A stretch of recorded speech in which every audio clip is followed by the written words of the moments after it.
You're listening again to 88.5 KRFY, Panhandle Community Radio, and I'm Susie Prez, and with me in the studio this morning is Ken Reed. He's a local author of a newly published book, and that's entitled The Art of Falling Back Upon Oneself and the Yoga of Lies. Welcome, Ken. Well, thank you very much for having me on the program, Susie. Well, it's a pleasure, and it's always nice when we have local talent here, and you've written a book. So before we get into the book, why don't you tell us a little bit about your background? You're a local resident, so let's go with that. I've lived in the area for 12 years. I have a family here. My children graduated from school here, and they're off at universities now, one at U of I and another one in Florida at USF. I've been here. I'm involved in community work in the area with revitalization.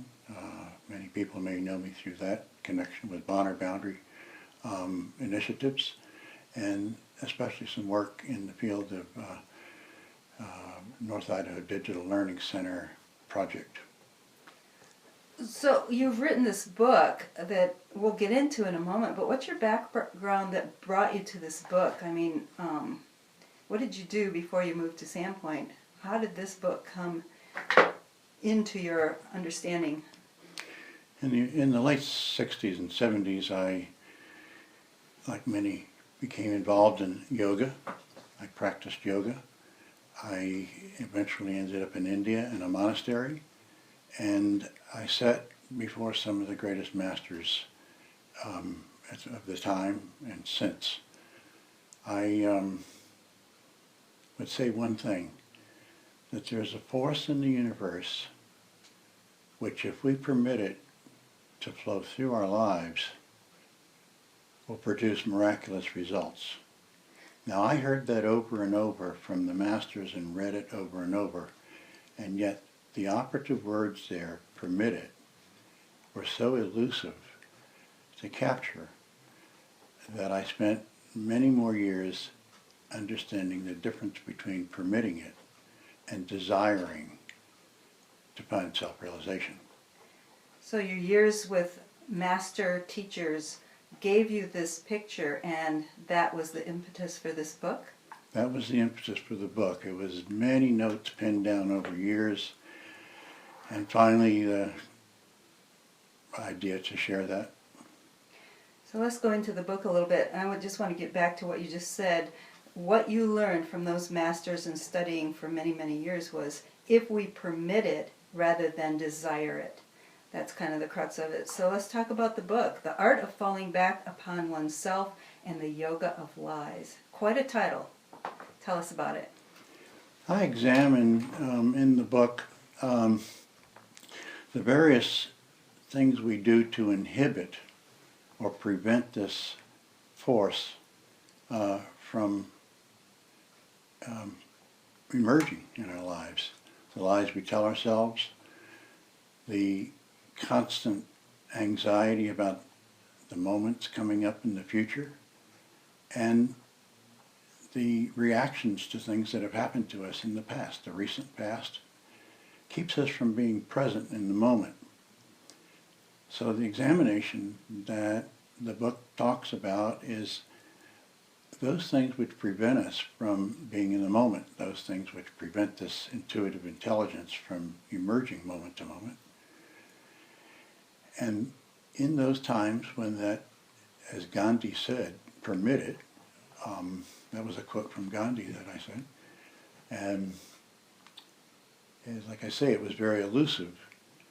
The difference between desiring self-realization and having the disposition for it took me some 18 or 20 years to come to the conclusions, and much of what's in the book is how, and with the title, The Art of Falling Back Upon Oneself, was a result of life traumas, crises, near-death experiences that stopped me just long enough an interval for that energy, that intuitive energy, to emerge.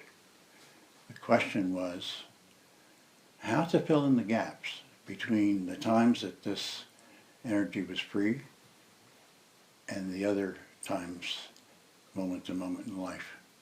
So from your own life experience, which we all have over our lifetime, you came to a realization that you shared in this book.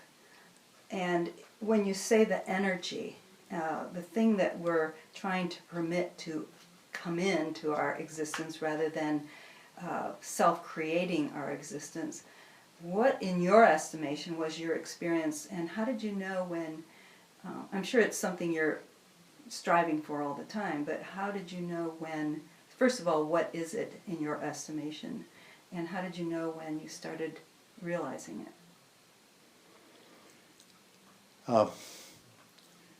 I had several incidents where there were near-death experiences and my life threatened and so forth. I worked as a journalist in Central America. I had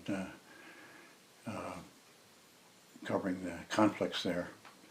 And at one moment, my crew assistant and I were at gunpoint.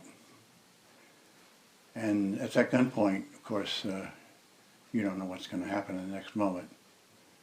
But something began to emerge in that moment that got us out of the jam. I couldn't explain what that was, but a certain flow of energy came over the thing, and before we knew it, we were under arrest, we were held, our camera was taken. But in the end, the whole thing came out good, and it could have been otherwise. I attribute that moment, that interval where we're thrown back with no seeking, no desire, to this energy coming forward, this intuitive energy, which gave us the intuition to do the right thing in the moment, to say the right thing, to do the right thing.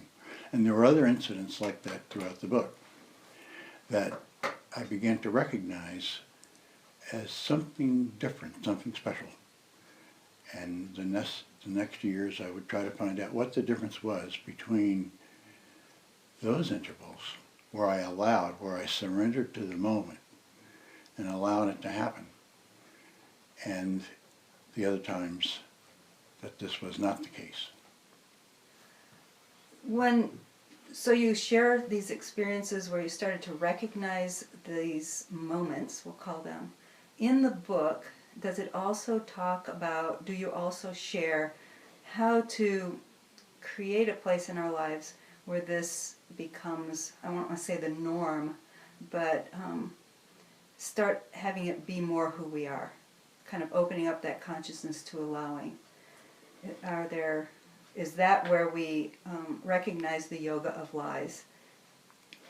I'm glad you mentioned the yoga of lies, because at some point in this 18 or 20 years, I began to, and we share this in the book as well, I began to create personas, much like a writer would for a character or an actor, getting into character.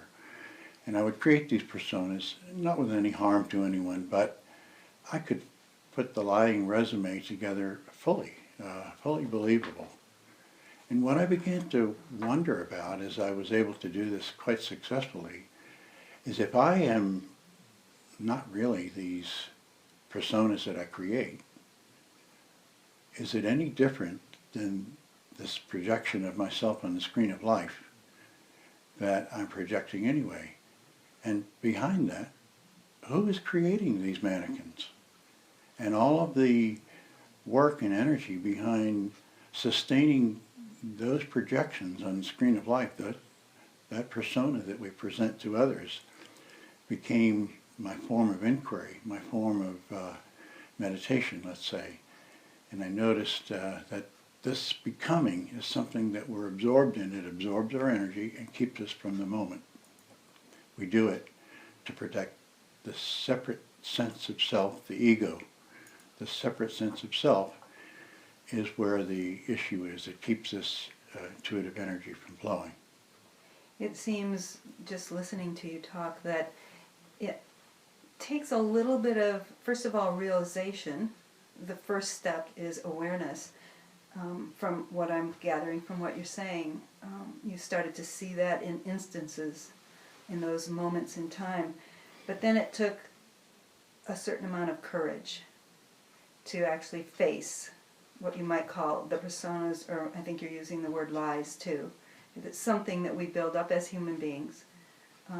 So what was that? What was the reason you started looking at your personas? Was it that you were just tired of it? Or just curious, or realizing there had to be something more, you wanted to be free? I don't know. No, none of those. There was over this time, I can't say that there was a particular tipping point that I could recognize, but you said it correctly. There was sort of a weariness and an awareness of presenting something that I was not. And I saw this as a dilemma for all of us. And so the conflict that it creates robs us of energy. So it's sort of like a curiosity, a fascination. And it became my form of meditation. I could not turn away from it in any way. And I was just absorbed in looking at how we do that.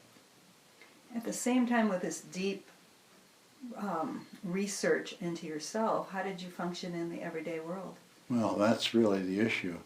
When I became involved in these practices way back, I became a finely tuned yogi, a finely tuned carbon unit, so to speak. I was a yogi, fruitarian, practicing every day, and yet I had a family.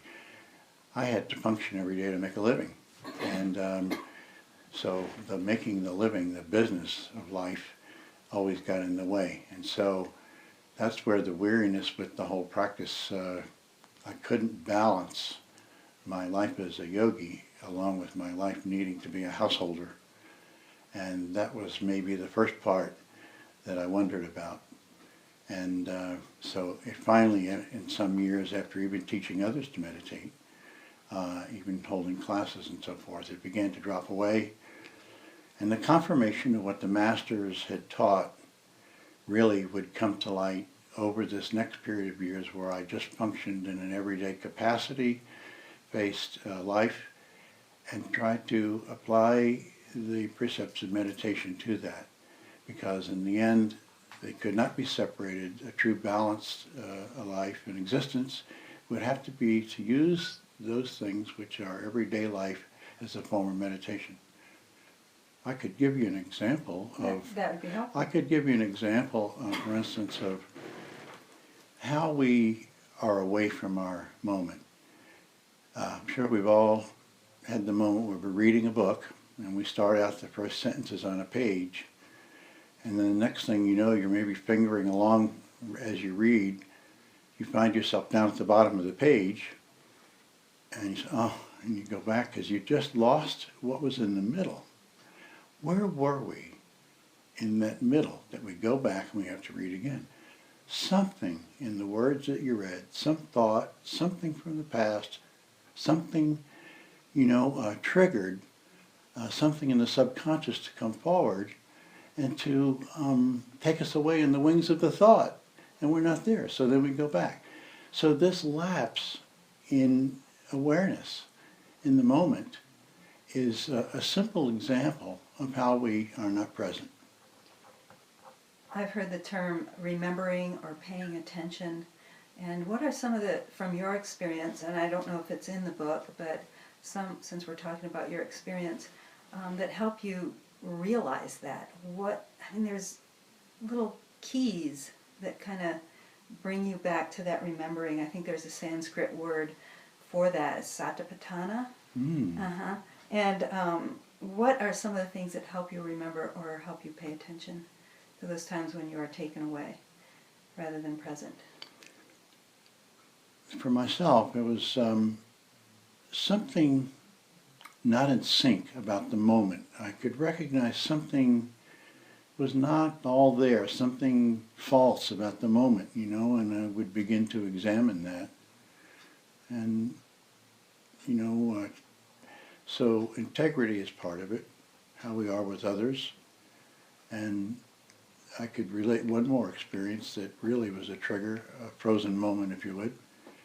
When I was a monk in India, my job was to take care of the gardens.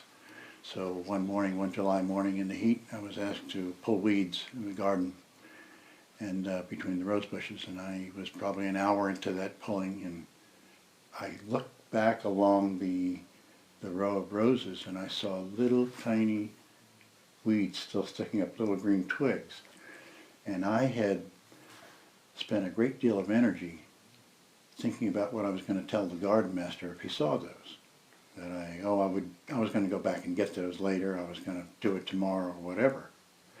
But the moment froze for me, and I realized that this lie, this distraction that I was doing to myself, was keeping, I had all this energy in manufacturing these thoughts or lies, was keeping me from the moment. The moment froze, and I realized that I did that in many other aspects of life. And so when you realize these things, I mean, there's no getting away from it. They kind of come back, and you see them again and again. And little by little, just by the seeing, they disappear.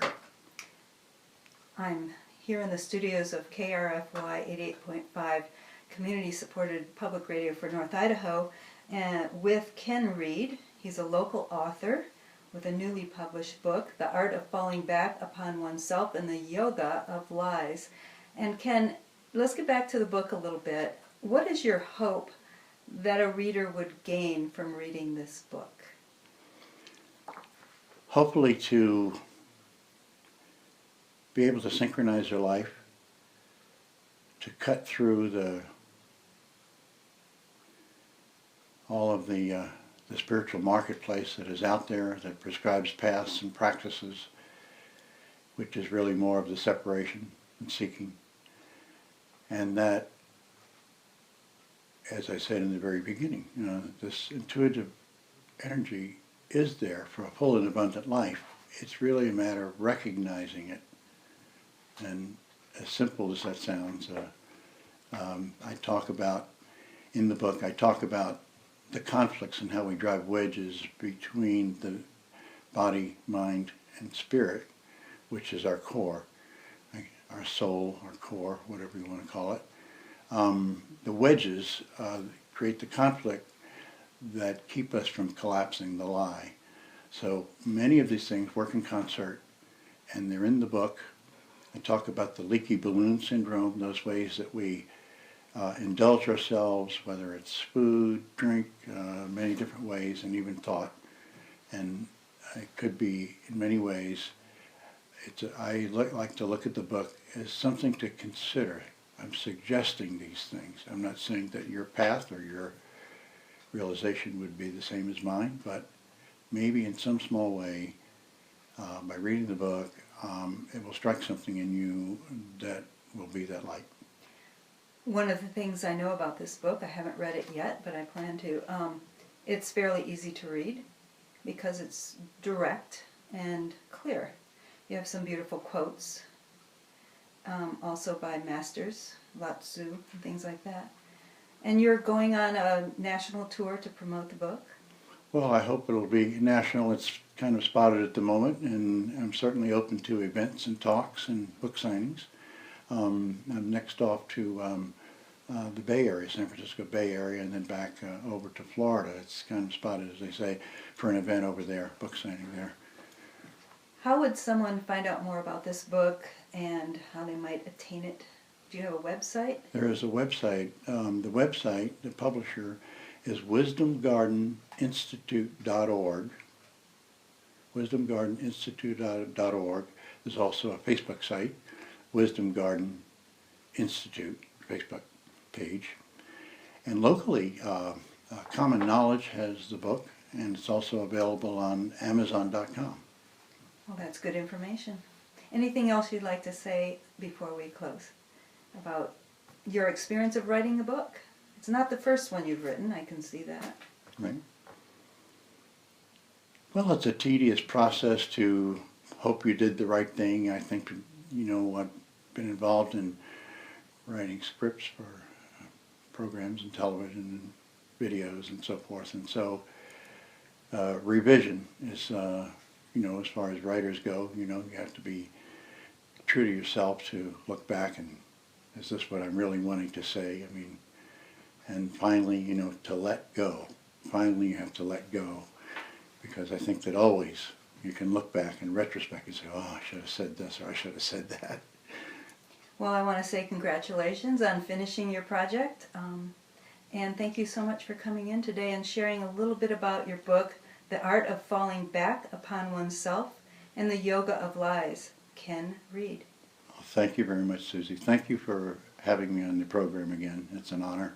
Have a wonderful tour promoting your book, too, by the way. So you're listening to KRFY 88.5 Panhandle Community Radio.